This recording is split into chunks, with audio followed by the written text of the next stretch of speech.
የልብ ሐረግ ልብ አንጠልጣይ ጣፋጭ የፍቅር ታሪክ ክፍል 2 ደራሲ ኢዘዲን ተራኪ ረዚቃ መሐመድ።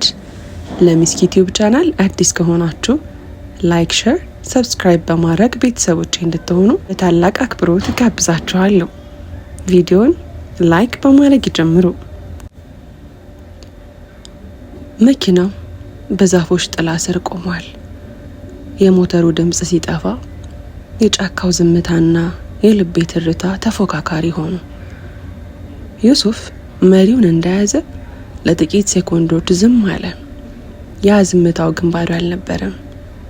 ይልቁንም ቀጣዩን አደገኛ እርምጃ በብልሃት እያሰላ እንደሆነ ያስታውቃል። ሂክማ አለ ድምጹን ዝግ አድርጎ። እዚህ ብዙ መቆየት አንችልም። ጥቁሩ መኪና መንገዱን ስቶ ሄዷል ማለት ተስፋ ቆርጧል ማለት አይደለም። አሁን ወደ አባትሽ መጠለያ መሄድ አለብን። መጠለያ አልኩት በመገረም። አባቴ እኮ ከከተማው ቤት ውጪ ሌላ መጠለያ እንዳለው አላውቅም ነበር። ዩሱፍ ወደ እኔ ሳይዞር በመስታወቱ በኩል አይኖቼን አየ። አባትሽ ለአንቺ ካለው ፍቅር የተነሳ አንቺን ከጭንቀት ለመጠበቅ ብዙ ነገሮችን ደብቆሽ ነበር። ያ መጠለያ አባትሽ ለብቻው ሆኖ የሚጸልይበትና አደራዎችን የሚያስቀምጥበት ስውር ስፍራ ነው። መኪናውን በዝግታ አስነስቶ ወደ ጫካው ጥልቅ ክፍል በሚወስድ አቧራማ መንገድ መንዳት ጀመረ። ለረጅም ሰዓታት በዝምታ ተጓዝን። በመካከላችን ያለው ርቀትና ዩሱፍ ለኔ ያለው ጥልቅ አክብሮት በዚህ አስፈሪ ሁኔታ ውስጥም ቢሆን የአባትነት ጥላ እንዳለኝ እንዲሰማኝ ያደረገኝ። በመጨረሻ በአሮጌ ዛፎች የተከበበና በድንጋይ የተገነባ አንድ ትንሽ ቤት ጋር ደረስን። ቤቱ ከሩቅ ሲታይ የተተወ ይመስላል። ዩሱፍ በሩን ከፍቶ ወደ ውስጥ እንደገባ በክብር መንገድ ሰጠኝ። ቤቱ ውስጥ ያለው የዕጣን ሽታና የመጽሐፍት ክምር የአባቴን ትዝታ ቀሰቀሰው። እዚህ ነው አለ ዩሱፍ። ይህ ቤት የአባትሽ የብቸኝነት ጊዜ ማሳለፊያ ነበር። እዚህ ነው ያንን አረንጓዴ ሐረግ የሰፋው። ወደ ክፍሉ መሃል ስገባ በትልቅ ጠረጴዛ ላይ የተቀመጠ አንድ አሮጌ ፎቶግራፍ አየሁ። ፎቶ የአባቴ ነበር። ነገር ግን አጠገቡ የቆመው ትንሽ ልጅ ትኩረቴን ሳበው። ልጁ በእጁ አረንጓዴ ክር ይዟል። ዩሱፍ ይህ አንተ ነህ አልኩት ወደ ፎቶ እየጠቆምኩ። ዩሱፍ ወደ እኔ ሳይጠጋ ከቆመበት ሆኖ ፎቶውን በረዥሙ ተመለከተው። አዎ አባትሽ ከጎዳና አንስቶ ያሳደገኝና እውቀትን ያስተማረኝ በዚህ ቤት ውስጥ ነው። ለኔ አባት ብቻ ሳይሆን የህይወቴ መመሪያ ነበር። ለዛ ነው ለአንቺ ያለኝ አደራ ከነፍሴ በላይ የሆነው። ድንጋጤና አድናቆት ተቀላቀሉብኝ። ዩሱፍ አባቴን እንዲህ በቅርበት ያውቀው ነበር? በዛ ስሜት ውስጥ ሳለው ግን ዩሱፍ በድንገት ቆመ። ጆሮውን ወደ በሩ አቅጣጫ ቆመው። ምንም ድምጽ የለም፣ ግን የእርሱ ዝምታና የፊቱ መገረም አንድ አደጋ እንዳለ ነገረኝ። ሂክማ በዝግታ ወደዛኛው ክፍል ግቢ እሺ አለኝ በሹክሹክታ። ምንም ጩኸት ወይንም ተኩስ አልነበረም። ነገር ግን በበሩ ስር አንድ ነጭ ወረቀት በዝግታ ሲንሸራተት፣ ወረቀቱ ላይ የተጻፈው አጭር አረፍተ ነገር የሁለታችንንም እስትንፋስ አቆመው። አረንጓዴው ሐረግ ብቻውን አይሰራም፣ የጎደለው ሚስጥር እኛ ጋር ነው ይላል። ዩሱፍ ወደ እኔ ዞረ። አይኖቹ ውስጥ ያለው ስጋት አሁን ወደ ትልቅ ግራ መጋባት ተቀይሯል። ይህንን ቦታ እኔና አባትሽ ብቻ ነበር የምናውቀው። አሳልፎ የሰጠን ሰው አለ። በበሩ ስር የገባው ነጭ ወረቀት ልክ እንደ ረመጥ እግሬ ስር አረፈ። ዩሱፍ ወረቀቱን አንስቶ ሲያነበው በፊቱ ላይ የሚነበበው መረጋጋት ድንገት ሲሰበር አየሁት። ያ የድንጋይ ያህል የጸናው ሰውነቱ አሁን በጥርጣሬና በድንጋጤ ሲወጠር ይታያል። ዩሱፍ ምን ተጻፈበት አልኩት፣ ድምፄ በመፍራት የተንቀጠቀጠ። ዩሱፍ ወረቀቱን ደበቀው፣ ወደ እኔ አልዞረም። ምንም አይደለም ሂክማ፣ ዝም ብለሽ እዛኛው ክፍል ቆይ አለኝ። ድምፅ ውስጥ ግን ለመጀመሪያ ጊዜ ውሸት ያለበት መሰለኝ። እንዴት ምንም አይደለም ትለኛለህ አልኩት፣ አንድ እርምጃ ወደ እርሱ እየተጠጋሁ። ይህንን ቦታ አንተና አባቴ ብቻ የምታውቁት ከሆነ እንዴት ሊያገኙን ቻሉ? ወይስ አባቴ ሌላ ያመነ ሰው አለ? ዩሱፍ ዝም አለ። በክፍል ውስጥ ያለው ጸጥታ ሊሰነጣጥቀኝ ደረሰ። 7 ዓመት ሙሉ የናፈኩት የአባቴ ሽታ አሁን በስጋት ተተክቷል። ዩሱፍ ወደ መስኮቱ ተጠግቶ በስሱ መጋረጃውን ገለጠው። የውጭው ጨለማና የዛፎቹ ጥላ ምንም የሚታይ ነገር ባይኖራቸውም አንድ ሰው ግን በቅርብ ርቀቱ ነው እንደሚከታተለን ልቤ ነገረኝ። ሂክማ አለ ዩሱፍ በመጨረሻም ወደ እኔ እየዞረ። አይኖቹ ውስጥ ትልቅ የሆነ ሀዘን ይታያል። አባትሽ ከመሞቱ በፊት የሰጠኝ አንድ ጥብቅ ማስጠንቀቂያ ነበር። ዩሱፍ ሚስጥሩን የምታውቁት እናንተ ብቻ አይደላችሁም። በቅርብህ ያለው ሰው ግን ከጠላት ላይ ሆን ይችላል ብሎኝ ነበር። ያኔ ትርጉም አልገባኝም ነበር አለ። ምን ማለትህ ነው አልኩት። እኔን እየጠረጠርከኝ ነው? ዩሱፍ ፈገግ ለማለት ሞከረ፣ ግን አልሆነለትም። አንቺን አይደለም ሂክማ፣ አንቺ እኮ የአደራው ግማሽ ነሽ። እኔ የምጠረጥረው ራሴን ነው። ወይስ አባትሽ ሌላ የደበቀው ሶስተኛ ሰው አለ? ድንገት ከቤቱ ጣሪያ ላይ የኮቴ ድምጽ ተሰማ። የድሮ እንጨት ሲጮህ ሁለታችንም ቀና ብለን አየን። ዩሱፍ ወዲያውኑ መብራቱን አጠፋው። ክፍሉ በጨለማ ተዋጠ። እስትንፋስሽን አጥፊ አለኝ በሹክሹክታ። በጨለማ ውስጥ ዩሱፍ ወደ እኔ ተጠጋ። ምንም እንኳን ባይነካኝም የእርሱ መገኘትና ጥበቃ ግን በዛ ጭንቀት ውስጥ ትልቅ መከታ ሆነኝ። ዩሱፍ በዝግታ ወደ በሩ አመራ። በሩን ሳይከፍት በበሩ ቀዳዳ በኩል ወደ ውጭ ተመለከተ።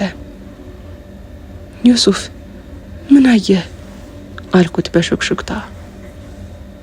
ማንም የለም አለ በግርምት። ግን በሩ ላይ አንድ ነገር ተቀምጧል። ዩሱፍ በሩን በዝግታ ከፈተው። በሩ ደጃፍ ላይ የተቀመጠው ነገር አባቴ ሁልጊዜ የሚጠቀምበትና የመጨረሻው እስትንፋሱ ላይ እጁ ላይ የነበረው የብር ጣት ቀለበት ነበር። ዩሱፍ ቀለበቱን አንስቶ ሲያየው በውስጡ የተቀረጸውን ጽሑፍ ተመለከተ። ይህ ሊሆን አይችልም አለ። ምንድነው አልኩት። ቀለበቱ ላይ የተቀረጸው ለሶስተኛው አደራ የሚል ጽሑፍ ነው አለ ዩሱፍ። ድምፁ ተንቀጠቀጠ። ሂክማ አባትሽ የሞተ አይመስለኝም። የዩሱፍ ቃላት በጆሮዬ ላይ ሲያስተጋቡ የቆምኩበት ምድር ተንቀጠቀጠች። አባትሽ የሞተ አይመስለኝም የሚለው አረፍተ ነገር ላለፉት 7 ዓመታት በልቤ ውስጥ የገነባሁት የሀዘንን ግንብ በአንድ ጀንበር ናደው። በድንጋጤና በግራ መጋባት መሃል ሆኜ ዩሱፍን አየሁት። እርሱ ግን ያንን የብር ቀለበት በብርሃን እያገላበጠ በጥልቅ ሀሳብ ውስጥ ሰጥሟል። ምን ማለትህ ነው ዩሱፍ? በገዛ እጅን የቀበርኩት አልኩት። ድምፄ በከፍተኛ ድንጋጤ እየተንቀጠቀጠ።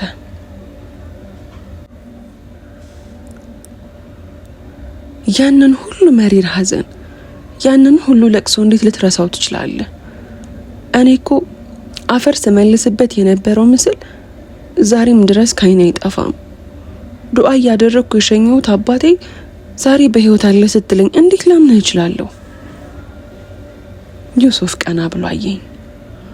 አይኖቹ ውስጥ ጥልቅ የሆነ ሐዘንና ጥርጣሬ ተቀላቅለዋል።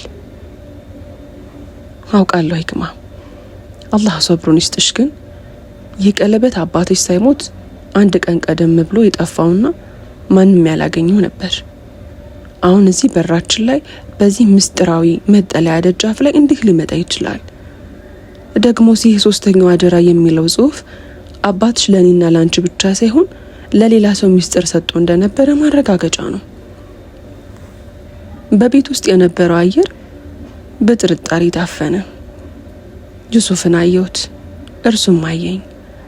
በመካከላችን ለጥቂት ጊዜ የነበረው መተማመን አሁን በጥያቄ ምልከታ ተተካ። ዩሱፍ አባቴን ከጎዳና ተነስቶ እንዳሳደገውና እንደ ልጁ እንደሚያዩ ብነግረኝም አሁን ግን ምናልባት እኔን ለመደበቅ እየሞከረ ይሆን የሚል ስጋት በልቤ ውስጥ ሰረጸ። ዩሱፍ፣ ያ ሰው አንተ ብትሆንስ አልኩት፣ አንድ እርምጃ ወደ ኋላ እየተራመድኩ። ይህ ሁሉ ድራማ እኔን ለማታለል የተዘጋጀ ቢሆንስ? አንተስ ከእነዚያ ሰዎች ጋር ተባባሪ ብትሆንስ? ዩሱፍ አንገቱን ደፋ። በአላህ ይሁንብኝ ሂክማ፣ እኔ ካንቺ በላይ የማውቀው ምንም ነገር የለም። ወመከሩ ወመከረ አላህ ወላሁ ኸይሩን ማኪሪን። እነርሱ ያሴራሉ፣ አላህም ያሴራል። አላህ ደግሞ ከሴረኞች ሁሉ በላጭ ነው። እኔ አደራሽን የሚበላ ሰው ብሆን ኖሮ እስከ ዛሬ በሰላም አትቆይም ነበር። ወደ መኪናው ስናመራ ልቤ ልክ እንደ ሞተሩ ይርገበገብ ነበር። ዩሱፍ መኪናውን ካቆመበት አስነስቶ ወደ ከተማው አቅጣጫ በፍጥነት መንዳት ጀመረ። ለሰዓታት በመካከላችን ከባድ ዝምታ ሰፍኗል። ዩሱፍ አይኑን ሰብሮ መሪውን ይዞ በትኩረት ይነዳል።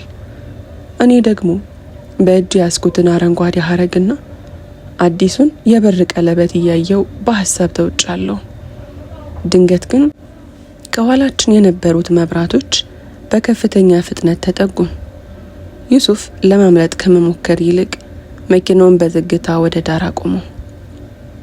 ለምን አቆምክ አልኩት በድንጋጤ። ብንሸሽም ሊለቁን አይችሉም ሂክማ፣ ደግሞ አንቺን አደጋ ላይ መጣል አልፈልግም አለኝ በረጋ ድምጽ። አላህ ካላዘዘ በቀር ማንም ሊነካ አይችልም። ከመኪናዎቹ ውስጥ ሰዎች ወረዱ። ነገር ግን ከመካከላቸው አንዱ ሰው ቁመናውና አረማመዱ ልክ እንደ አባቴ ነበር። ያ ሰው ቀስ እያለ ወደ መስኮታችን ተጠጋ። ዩሱፍ በመሪው ላይ እጆቹን አጥብቆ እንደያዘ ሂክማ፣ አይንሽን ስበሪ፣ አትመልከች አለኝ። ያ ጥላ መስኮቱን በዝግታ ሲያንኳኳ በጣቱ ላይ ያለው የብር ቀለበት ሲያንጸባርቅ አየሁት። በሩ ሲከፈትና ያ ሰው ማንነቱን ሲገልጽ የ7 ዓመት ጉዞ እየተጓዝኩኝ መሰለኝ። የመኪናው በር ሲከፈት የሰማሁት ድምጽ ከነፍሴ ውስጥ የሚወጣ ይመስል ነበር። ዩሱፍ አይንሽን ስበሪ ቢለኝም ለ7 ዓመታት በለቅሶ የዛለውን አይኔን ግን ከዛ ጥላ ላይ ማንሳት አልቻልኩም። ያ ሰው በዝግታ ወደ እኔ ተጠጋ። ፊቱን በደንብ ለማየት በሞክርም የሌሊቱ ጭልልታና የጭንቀቴ ብዛት መተንፈስ አቃተኝ። የመኪናው የውስጥ መብራት ቢፈስ ብርሃን ሲበራ ያ ከፊት ለፊት የቆመው ሰው ማንነቱ ታየኝ። አባቴ አይደለም፣ ግን ቁመናው፣ የአይን አወቃቀሩና ድምፁ የአባቴን ወንድም አጎቴን አብዱል ሐኪምን ይመስላል። አጎቴ አብዱል ሐኪም አባቴ ከመሞቱ በፊት በስደት ወደ ውጭ ሀገር እንደሄደና ከዚያም ደብዛው እንደጠፋ ነበር የሚነገረኝ። 7 ዓመት ሙሉ የት እንደነበረ ሳናውቅ ዛሬ በዚህ አስፈሪ ምሽት የት ተገኘ? ሂክማ አለ ድምፁን ዝግ አድርጎ። ያ ድምጽ አባቴን የድምጽ ቅላጼ ስለያዘ ብቻ ውስጤ በናፍቆት ተናወጠ። አጎቴ አብዱል ሐኪም አልኩት። ድምጼ በመኪናው ውስጥ ካለው ቀዝቃዛ አየር ጋር እየተጋጨ። ዩሱፍ ከመኪናው ወርዶ በአክብሮት ቆሟል። በመካከላቸው ያለው መግባባት ግን አዲስ አይመስለኝም። ዩሱፍ፣ ይህ ሁሉ ነገር ምንድን ነው? አጎቴ እዚህ ምን ያደርጋል? አባቴ አልሞተም ያልከው ስለዚህ ነው? አጎቴ አብዱል ሐኪም ወደ መስኮቱ ይበልጥ ተጠጋ። በጣቱ ላይ ያለው የብር ቀለበት በጨለማ ውስጥ ይብለጨለጫል። ሂክማ ልጄ፣ አባትሽ በህይወት የለም። ዩሱፍ ያንን የነገረሽ በድንጋጤ ውስጥ እንዳለሽ ስለተረዳና ለደህንነትሽ ሲል ተስፋ ለመስጠት ነበር። ነገር ግን አባትሽ የሰጠው አደራ 3 እንጂ 2 አልነበረም። 3ኛው አደራ አልኩት ግራ በመጋባት። በእጅ ያዝኩትን አረንጓዴ ሐረግ አጥብቄ ጨበጥኩት። አዎ አለ አጎቴ በረጅሙ እየተነፈሰ። አንቺ የአረንጓዴው ሐረግ ግማሽ፣ ዩሱፍ ደግሞ ሌላውን ግማሽ ይዛችሁታል። 3ኛው አደራ ግን በእኔ እጅ ያለው የሚስጥሩ መፍቻ ነው። አባትሽ ይህንን ያደረገው 3ታችሁም ካልተገናኛችሁ በስተቀር ሚስጥሩ እንዳይገለጥ ብሎ ነው። እኔም ይህንን ቀን ስጠብቅ በስደት ቆይቻለሁ። በዚህ መሀል ዩሱፍ በትኩረት ዙሪያውን ይቃኛል። አብዱል ሐኪም፣ እዚህ መቆየት የለብንም። እነዚህ ሰዎች በቅርብ ርቀት ላይ ናቸው። በዱዓና በጥንቃቄ መጓዝ አለብን አለ ዩሱፍ።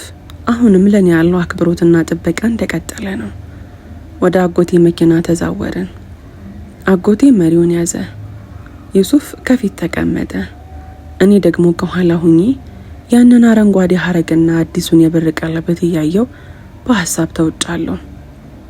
አጎቴ፣ አባቴ ለምን ይህንን ሁሉ ሚስጥር ፈጠረ አልኩት። አጎቴ በመስታወት በኩል አይኖችን አየ። ምክንያቱም አባትሽ የያዘው ሚስጥር የብዙ ሚስጥሮችን ሀቅ የሚመልስ ነበር። ያ አረንጓዴ ሐረግ ውስጥ ያለው ኮድ በሀገሪቱ ትልልቅ ተቋማት ውስጥ በስውር የተቀመጠውንና የተዘረፈውን የየቲሞችና የደካሞችን ገንዘብ የሚያሳይ መረጃ ነው። አባትሽ ይህ ገንዘብ ለባለቤቶቹ መመለስ አለበት ብሎ ስለታገለን የተገደለው። መኪናችን በጸጥታ ወደ አንድ ትልቅ መስጂድ ውስጥ ገባ። በዚያ በሌሊት መስጂዱ በዝምታ ተውጧል። እዚህ ነው አላጎቴ። 3ኛ አደራ የሚፈታው በዚህ መስጂድ ውስጥ ባለው አሮጌ ሳጥን ነው። ልክ መኪናው ልንወርድ ስንል የዩሱፍ ስልክ አበራ። ዩሱፍ ስልኩን አይቶ ደነገጠ። ወደ እኔ ዞሮ አላየም፣ ግን ትከሻው ሲወጠር አስተዋልኩ። ስልኩ ላይ የወጣው መልእክት ከማይታወቅ ቁጥር ነበር። ዩሱፍ፣ አጎቷን አትመነው፣ አረንጓዴውን ሐረግ እንዳይቀበለው የሚል መልእክት ነበር። ዩሱፍ ወደ አጎቴ አብዱል ሐኪም ዞረ። አጎቴ ደግሞ ሂክማ፣ ያንን ሐረግ ስጪኝ፣ ሚስጥሩን እንፍታው እያለ እጁን ዘረጋልኝ። በዩሱፍ አይን ውስጥ ያለውን ስጋትና በአጎቴ ፊት ያለውን መቸኮል እሱን ሳስተውል አየሩ ድንገት በጥርጣሬ ተሞላ። አሁን ማን እንደሆነ የማላቀው ሰው በበሩ ስር ወረቀት አስገብቶልናል። አሁን ደግሞ ስልክ ተላከ። ዩሱፍ በዝግታ ወደ እኔ ጠጋልና ሂክማ፣ ሐረጉን አትልቀቂ አለኝ። ድምጽ ውስጥ የነበረው መረጋጋት ጨርሶውኑ ጠፍቷል። ውድና የተከበራችሁ የምስኪ ዩቲዩብ ቻናል ተከታታዮቼ፣ የልብ ሐረግ ክፍል 3 ይቀጥላል። ታሪኩን ከወደዳችሁት ላይክ፣ ሼር፣ ሰብስክራይብ ማድረጋችሁን እንዳትረሱ። በቀጣይ ክፍል እስከምንገናኝ በያላችሁበት ቀንና ሌላችሁ ሸጋ ይሁንልኝ።